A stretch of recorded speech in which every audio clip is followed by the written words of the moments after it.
New Thought Media Network.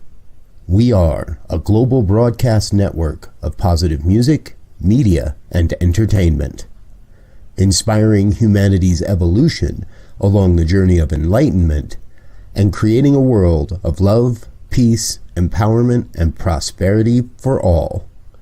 New Thought Media Network. Positively inspiring.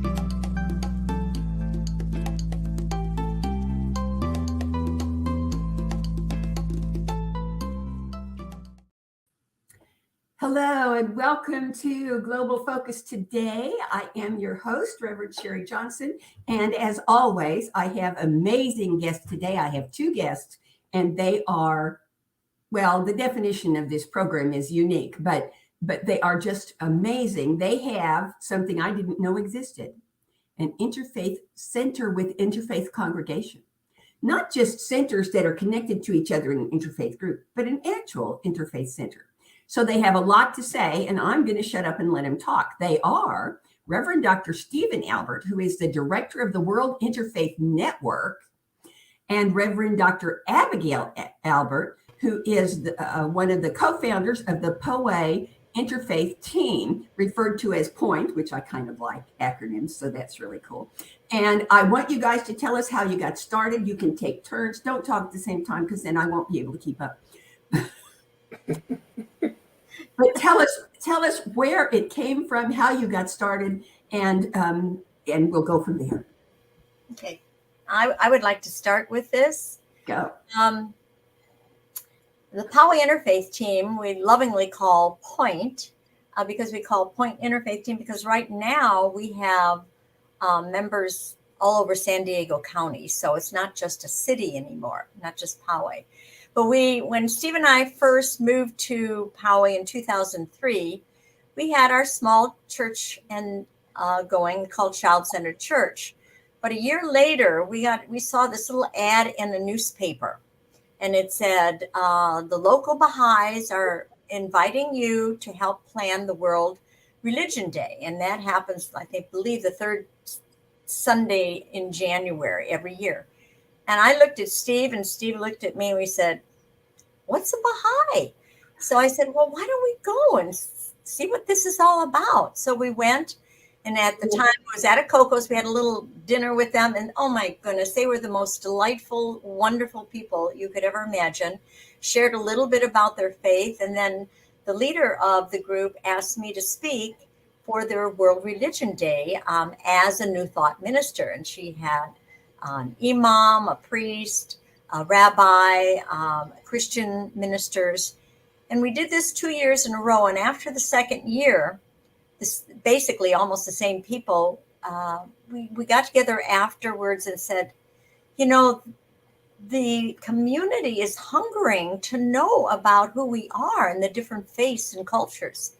So because our attendance had doubled in 2 years. So we decided to meet at our center at the time, and we started to talk about what can we do for the community.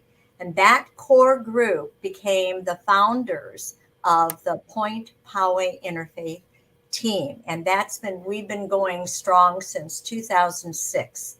We got a nonprofit status, and we've had events, like 4 major events throughout the year, and then we collaborate with other organizations in the community. So that's kind of how we got started. And then our own church, we called the Child Centered Church, we were really dealing with children, became Family Spiritual Center, which evolved into the All Faith Center. And then we started bringing well, if we're talking about a topic, what do all the faiths believe about prosperity? What do all the faiths believe about their faith? So that kind of inspired us to eventually have an interfaith service. Now, we don't have interfaith services anymore, but we are still an interfaith organization. And we, have Thanksgiving service and a lot of other services around the year. So that's how we kind of got started. I think one of the that you evolved. And, We and evolved. from what you're saying, you are still in the process of evolving. Absolutely. Absolutely. We've become from just doing things for the small community that we are to the San Diego to the global. And I would say that Steve is very responsible for making us on the global scale. So every step we've taken has been a divine step, and it's the next step in our consciousness and what we do in the world.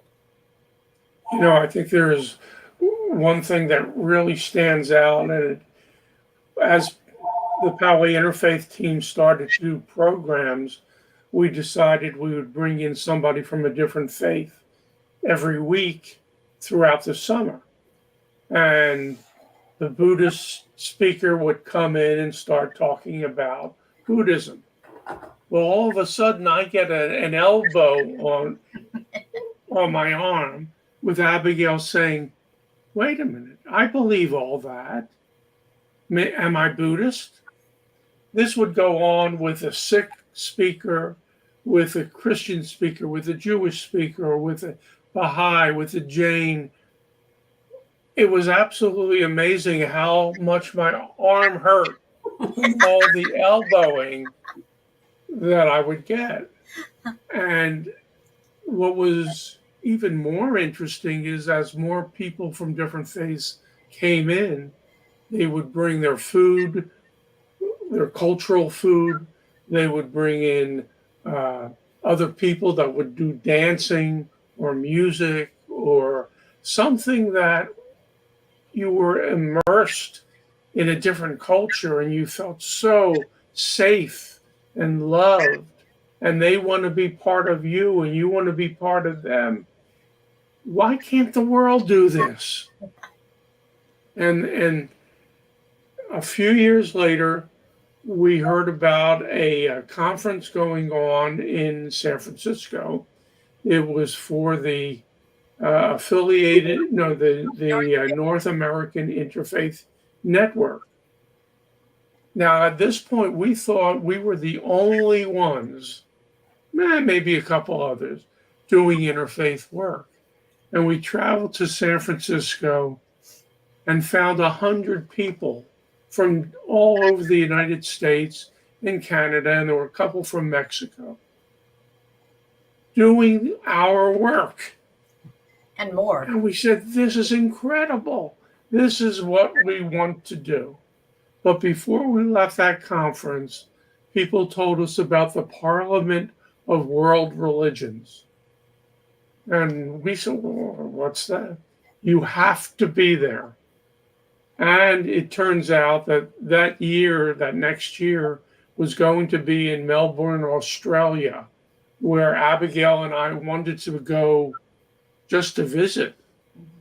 We come to this conference that has 8,000 people from 80 countries in their beautiful gowns and attire and cultural events that went on for 5 days, including the Dalai Lama, and we were hooked. At that point, we were fully hooked into interfaith, and we came back to San Diego and expanded what we were doing with our books, with our lectures, with everything that we were doing. So that's kind of how it all happened. Yeah, the Parliament for me was such an incredible eye-opener of the world. And in fact, we walked in and see all these people of different cultures laughing and talking and sharing. In fact, Steve and I very often went to this Buddhist corner because we loved it so much. We saw the Buddhist monks creating this beautiful mandala with sand. Yeah. And so we're watching them. And then I looked over at the hall, and there were three men talking together, laughing like they were brothers. It was a rabbi, it was a priest, and it was another gentleman in a different attire. I'm not sure what that was. And I'm thinking, why can't we just really appreciate each other for who we are and just acknowledge that everyone is going to follow a different path, religion or otherwise, and no one is meant to be the same or have the same idea or pray the same way. We're meant to share. And I believe that is really what Spirit, God, however you wish to call the one, our divine creator, intended us as human beings to be, that we are here to be with one another, to be different, to be unique. We believe God really shows up in each person as a unique individual, the divine showing up as humanity, as Ernest Holmes said. So that was just so incredible for me. It was just like my head went, wow. Yeah. And I am still carrying that feeling with me every time we go to the parliament, because we've been to the last 3 or 4 parliaments. So looking forward to Chicago. That's the next parliament coming up. So. Oh, that's wonderful. The parliament has been on my bucket list ever since I discovered it existed about 5 years ago. And I'm going this year for the first time. So I will actually get to see you in person. Yay! Yeah. And I have to tell you, Sharri, you have to be ready, because you're going to be changed. Oh, It's going to be for the good, and Absolutely. you are going to be changed. We have not met any person who has been to the parliament that didn't come out going, Yeah. Yep. Yeah. That's my expectation. And I think that the reason interfaith is so important to me is simply because I really believe there is only one life. There is only one love. Mm-hmm. But it is in an infinite number of expressions. Absolutely. And it is not possible for there to be one way to pray, because prayer is not for the spirit. Prayer is for the individual. The purpose of prayer is to change the consciousness of the individual. So each one of us has to have our own way to pray. Absolutely. And in fact, now that you mention it, Ernest Holmes, founder of the religious science denomination of New Thought, here's a quote from him. He says, "The philosophy of religious science is nothing new to the world. It is rather a synthesis of the greatest concepts that have ever come to the mind of humankind.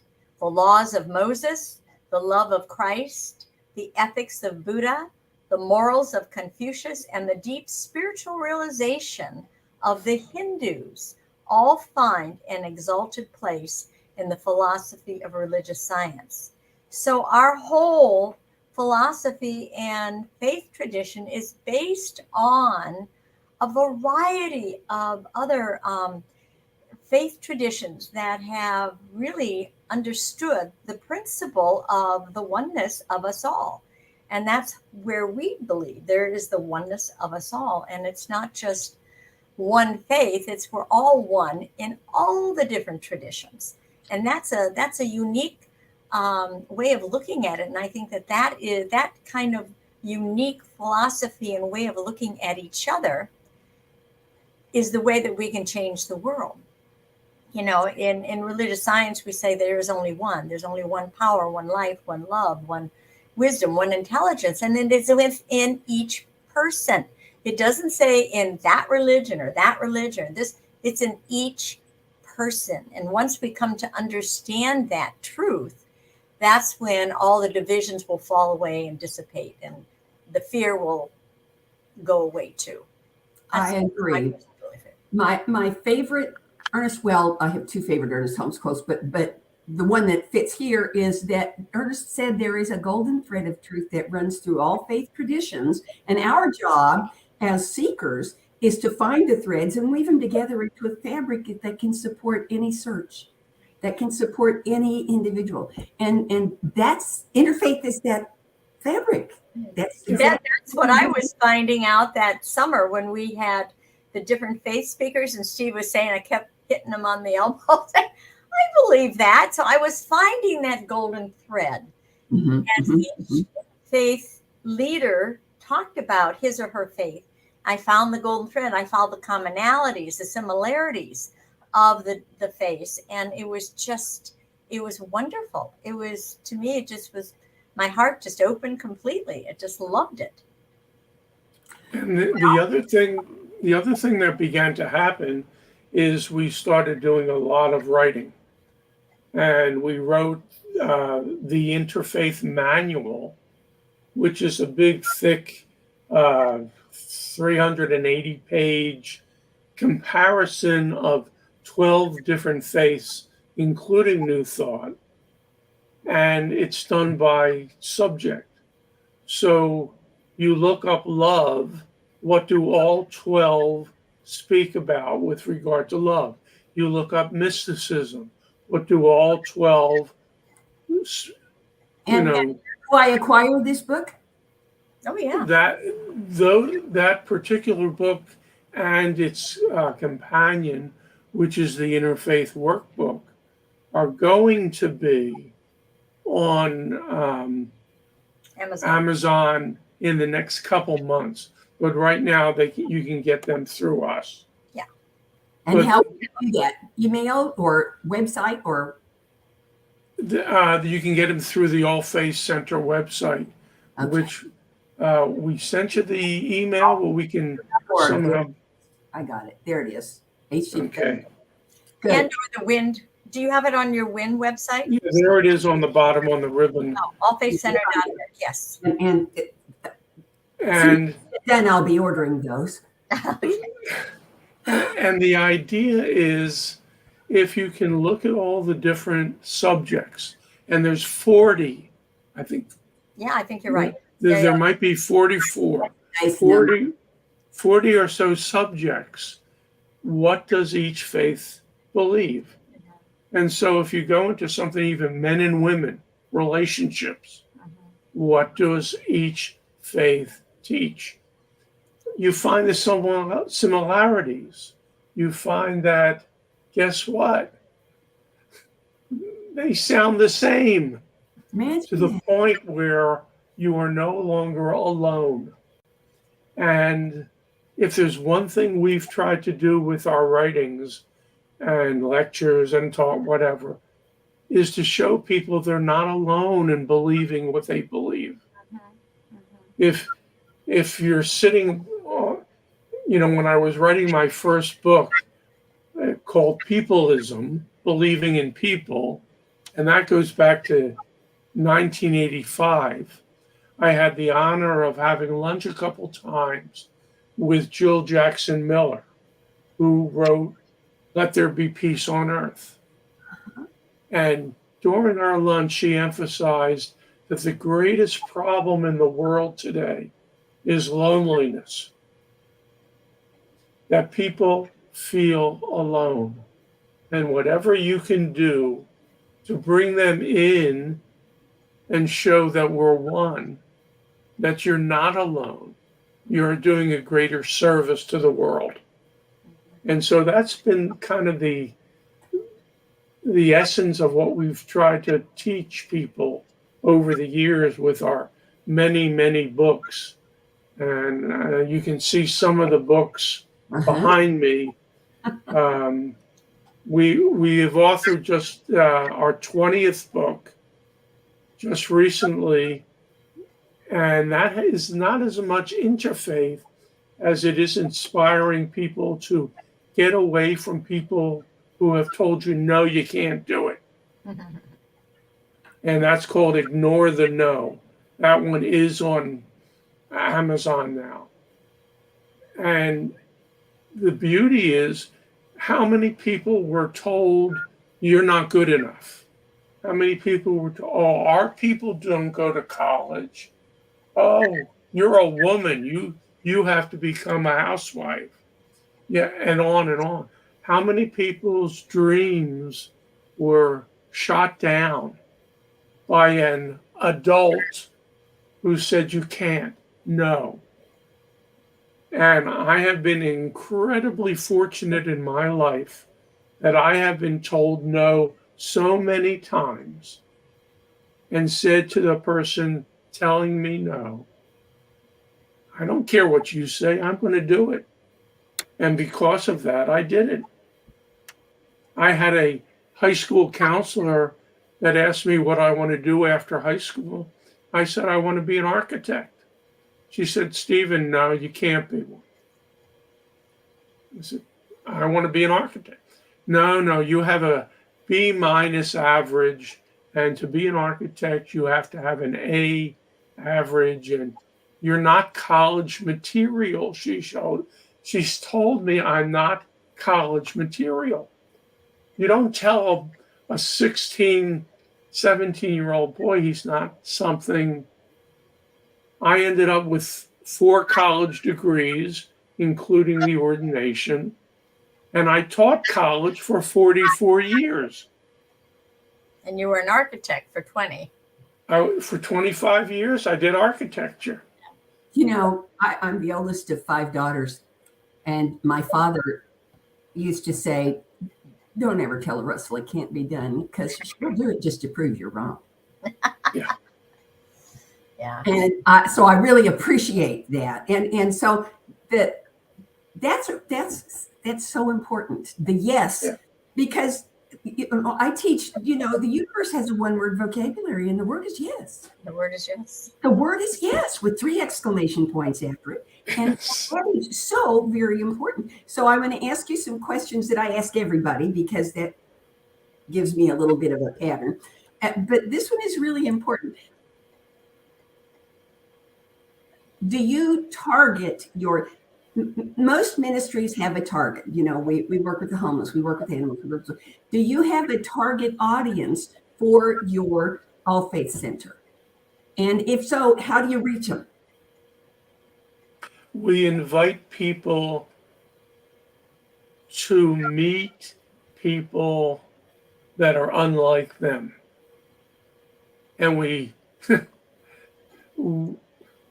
bring food into the mix. That always helps.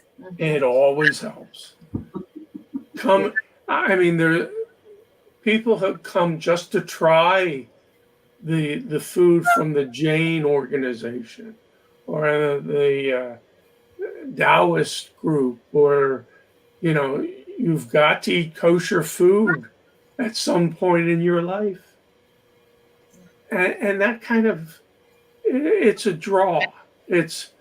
Did you ever think that you could have a friend that is not exactly like you?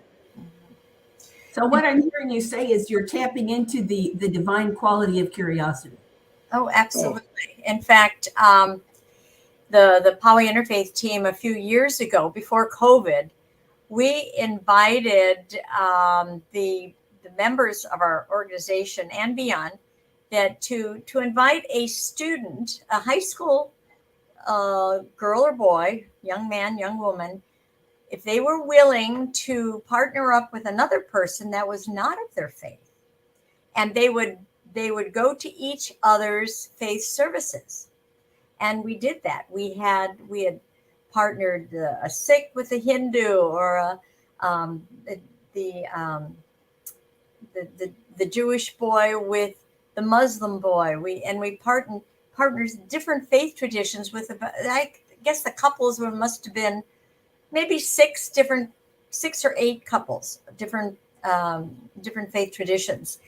And when they came back and they presented their feelings about what they experienced to the community, because this was a community event, what we found was they too were finding, as teenagers, the similarities. It's like, I didn't know they did that. That's very much like my faith, what I do. When we fast or when we pray and we have this special day for this particular thing, we do that too. Or they find the stories maybe that the faith leader was telling. Oh, I've heard that story in my tradition. Mm-hmm. So I think it's important I think this is something we should do again. We, like I Oh, said, because of COVID, we haven't. hearing Having about it. those youth go Oh, to each other's services, and they were a little nervous. In fact, we even had parents say, I'm hoping it's okay because we're not sure. And so, but luckily the parents gave their blessing, and they transported the kids to and from their services, and they made new friends. yeah. It was just a beautiful experience for the children, but also to see the parents go to the different services because they went with their children, obviously, Yeah. and to get the feeling that, I can feel comfortable in a church. I can feel comfortable in a synagogue. I can feel comfortable in a mosque. I can feel comfortable in a Jain temple. So that's really important. We have to kind of get past that comfort zone. So What makes us feel a little uncomfortable, move forward and take a chance. there's a question I want to ask that I forgot to ask last time, so I want to ask it while I'm remembering it because it's a really important question. Everything you're saying is so magnificent. So, and we've got your website floating across the bottom there. If people want to support your ministry, how do they go about it? Well, we actually have two ministries. Mhm. One is the All Faith Center. Mhm. And although we don't do Sunday services because we're quote unquote retired, which really is ridiculous. We're never retired. But we do labyrinth walks and we do host different things. The Poway Interfaith team is the one that does all the interfaith community activities for San Diego, basically. So there's two. And either one is wonderful to support because All Faith Center supports the Point team, supports other interfaith organizations as well. So is there like a donate page on these websites? on both of them, yes. There is. Good. Yeah. And if you do, if you could write a little note saying this is from such and such, so we have an idea of who gave, that would be lovely. Yeah. I didn't want to forget that question because I really want you all to get all the support you can get.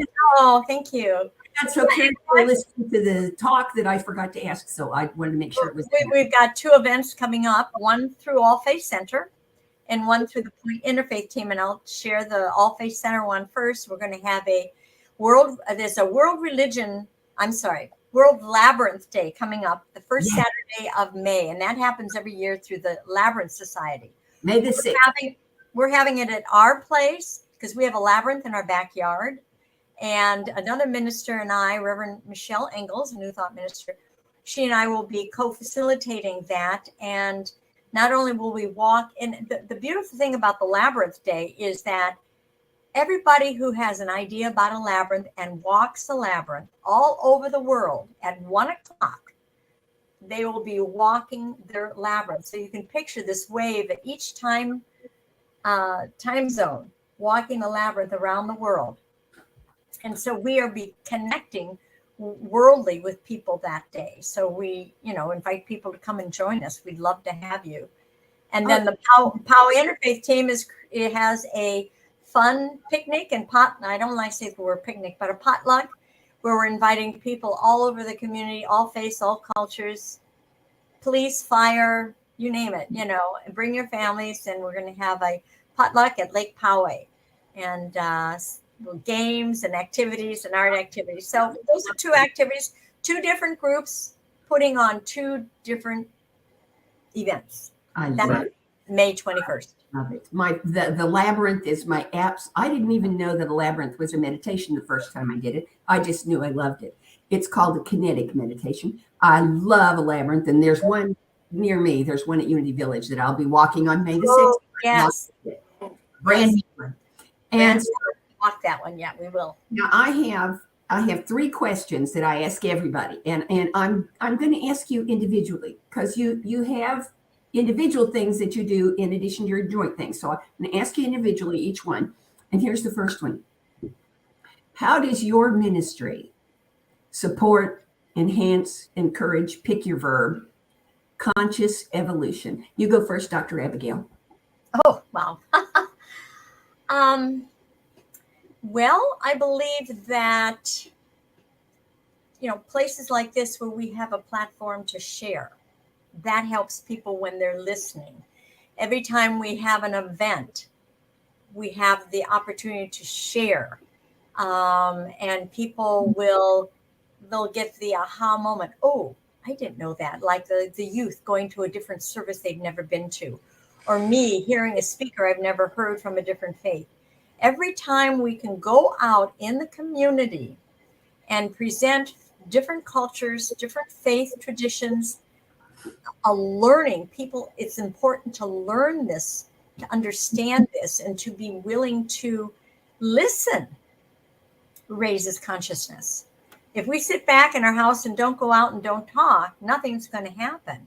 I very often send letters to the editor of our newspaper, and they print it. They must like me. I always get my letter to the editor in and it's always having to do with consciousness of what's going on at the time. How can we raise that level of consciousness? And then we get our mail back saying, oh, we really like what you said. And then we get our mail that we call our hate mail, but whatever. But we still got it out there. We got the word out, how important it is to listen to one another, to understand each other. Because if we don't, then the hate in the world will continue. I have a phrase that I like to say. I say, when knowledge is shared, awareness and understanding become greater. Misconceptions are dissipated, and barriers of fear melt away. Diversity is good. So I like it. that's my share. Dr. Steve, how are you supporting, enhancing, generating conscious evolution? What I have done, not knowing that I could do it, people told me, even New Thought ministers told me I couldn't do it, is I've created the World Interfaith Network. And it's down on the screen right there. It is a database of almost 300 interfaith groups around the world. And it puts on Interfaith Awareness Week every August. When I was told it couldn't happen, I said, thank you. I appreciate you telling me it can't. That inspires me to do it. Interfaith Awareness Week has become a global event. This past August, we can't meet in person, so we meet virtually. And virtually, we had 7 days, 12 hours a day of programs from interfaith groups in United States, Canada, Mexico, Brazil, Australia, England, Israel. I'm probably missing somebody. And they were talking about, each one had it like 2 hours, and they presented what they were doing in their area. The emails I got back was, I had no idea that was going on in such and such a country. And if you go to the website, the World Interfaith Network website, you'll find that there are about, I said 300 around the world, but there's many we don't know about. Organizations that say, I want to do interfaith. And Sharri, if you told me today that you were traveling to a part of the world that you had no idea what was there, you were just coming because you thought it was pretty neat to visit Rome or to visit Paris, you could go to the website, the World Interfaith Network website, and find out how you could connect to those people before you left. And you can meet people and be part of their program. That's how my connection has become a global connection. And to advertise one more thing, when you get on the WIN World Interfaith Network website, there's also a virtual cafeteria, and you could, no cost, free to everyone, have a breakfast, have a dinner, glass of wine, whatever you want. Below there is the opportunity to donate to the world. The food. I can't remember the name, but it's the World Food. The food bank? Yes. No, the World No, Chef. it's called World Chef. Something. Chef Merrill. Anyway, go to the website and you will be able to donate to get food around the world. I've seen that food. That is the coolest thing I ever saw. I just loved it. It just tickled me so bad, and I loved it. Now, here's an interesting point. The next question that I usually ask everybody, I think y'all just answered anyhow, but I'm going to ask it in case there's anything you want to add. And that is, again, first Dr. Abigail and then Dr. Steve. How does what you do support, enhance, promote world peace? Well, and we've heard the saying over and over again, peace has to begin within. And so the more I'm peaceful in my meditations in the morning, the more I feel, and this I think is really important. And this is in addition to what I said. We have to feel the peace within, and at least in my belief, in our belief, that there is only one energy vibration that is in the universe or universes, whatever. And this one, and when I think into this wonderful universe, this energy, vibration, God, mind, call it whatever you call it, the feeling that I have, the feeling of peace, the feeling of love for my fellow man, the feeling of love for my neighbors, the feeling of love for the animals and the land and the beautiful trees outside.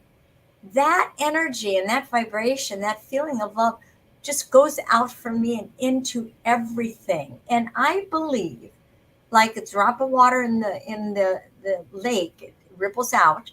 I believe that my thoughts, especially my feelings of love and peace and kindness, goes out into the world. And on some level, every being can feel it. And I think that the more that we do that internally and realize that when we're sending out this energetic field of love and compassion and kindness, that it is going out and somebody is being affected by it, if not everybody. Everybody is touched by everybody's energy all over the place. And we luckily have enough filters that we can, filter out the huge amount of information and feelings that come to us. But I truly believe that on that level of divinity and spirit and happiness and joy and love, that is the way to every day send it out. And then when going in a car, send that love out on the streets and the roads of all the cars, and the people in the stores, send out that love vibration, and they feel it.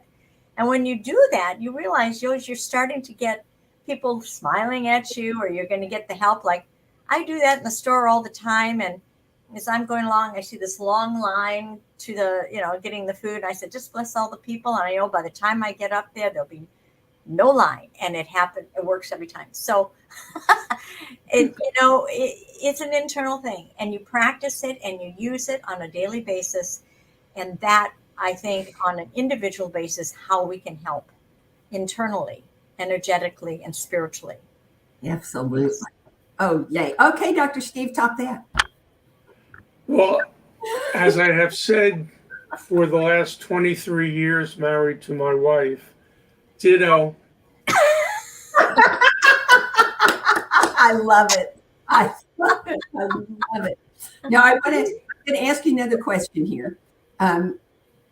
That is just not related to your ministry and all that stuff. What? No, one more for the ministry, and then I'll ask you that question. Okay. And you can do this one together or separately, and you'll decide. The question is, if everything goes exactly the best way it could possibly go, what would your ministry look like 10 years from now? Wonderful. Wonderful. 10 years. Wow. Um, So you start. let me try that one. And it's funny because it goes back to the last book we just published. I don't know if you saw Ignore the No. It just came out on Amazon. Yeah. And as much as we believe in loving and feeling that love and seeing it and sending it out, those people who are having a hard time within themselves bringing out that love, how do you do it? And I think it's to get rid of the excess no's that you were told over and over and over again.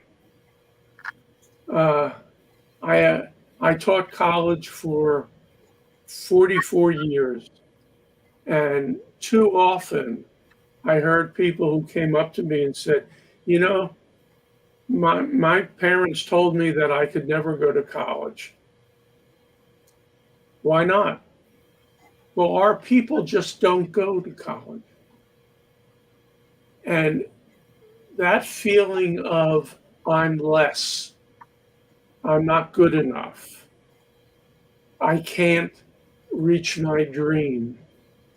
I think that's the thing that if I'm trying to inspire someone, the first question I ask is, what do you want to do? And their usual reaction is kind of hesitant because what they want to do, people told them they can't. To say, you know what?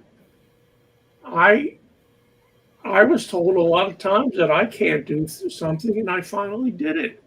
What is your dream? Dream. What is your dream? And all of a sudden, what starts to come out is, you know, I'd really like to be a doctor. And I'd really like, well, you know, there's thousands of ways you can be a doctor. You want to be in the surgery. You want to be in an office. You want what do you want to do? And then they start thinking about it. And it's like, all of a sudden there's this click. I can think about it. And the more you think about it, you can visualize it. And the more you visualize it, you can have it created in your life. We have to have permission to do it. We have to visualize ourselves doing it. And then we have to accept and act on that to do the work that we're called to do. I don't know. I don't know if that answered your question, but it's a good start. And Dr. Abigail, what would you like to add? Okay. Well, in 10 years, everything is a progression. And I feel like sometimes our visions and our dreams and our goals that we have now take time to manifest. And I'm all fine with that. My goal, I wouldn't even say a goal, but I would like to vision that within the next 10 years, people who are in that hateful mode, their minds can be open, triggered by something that they heard from an interfaith group, whether it's our group or a group around the world or any group, that there's something that triggers in them that says, wait, whoa, what in the heck am I thinking? What am I doing? I want that the people that are still so filled with bias and prejudice and hate, that there is something that triggers their mind to change and to lead them into a new and opening path.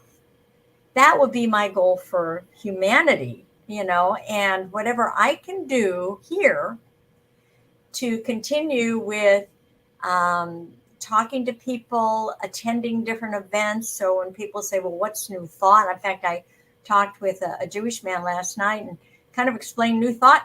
He was the leader of the Anti-Defamation League in San Diego. We were both at the Baha'i function, right? And so he says, well, what is New Thought? So I had a chance to share with him what I believe. And he was saying, yeah.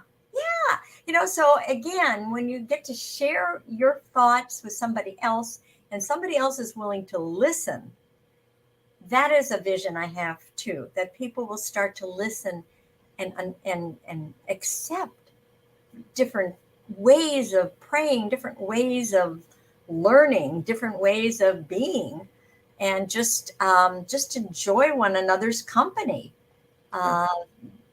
Whatever I can do to promote that, enhance that, or make it happen, I'm in.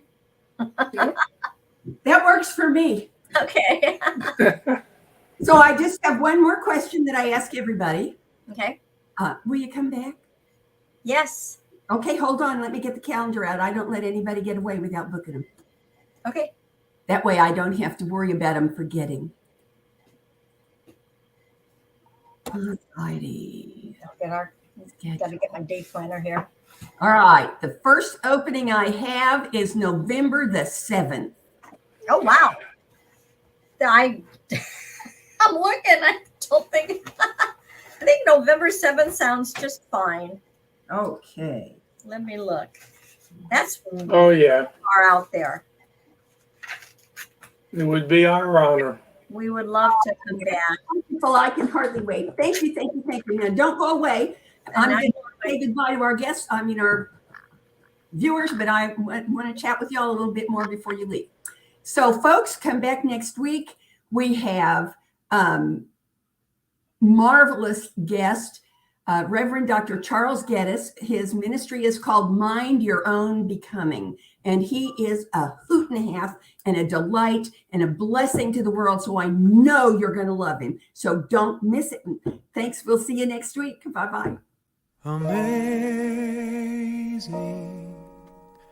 amazing, you will do amazing things. Amazing, amazing, you will do amazing things. On behalf of everyone at New Thought Media Network, thank you for being a member of our virtual family. Your financial contributions help share the New Thought message with people from around the world.